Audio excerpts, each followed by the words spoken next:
Hi everyone, Rebecca here, and today I'm super excited to share with you these 4-inch plastic pots with trays.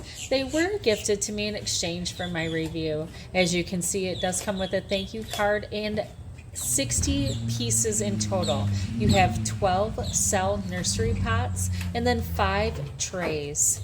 These trays do measure 12.5 inches by almost 17 inches.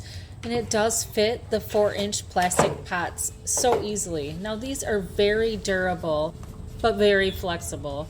Now the cell itself does measure 4 inches by almost 3.5 inches, and it is about 2.5 inches at the bottom diameter.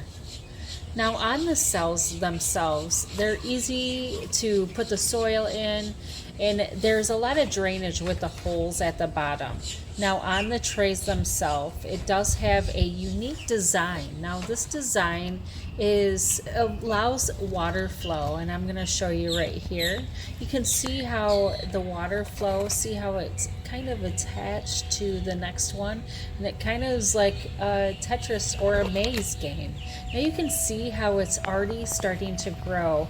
These trays have been very helpful for drainage and a lot of room for the plant to grow in general. Now a great feature about these pots is at the bottom it's kind of lifted up a little bit, and it helps increase the air circulation and free flowing for the water itself. So if you're looking for some sturdy pots with trays, these are the ones for you.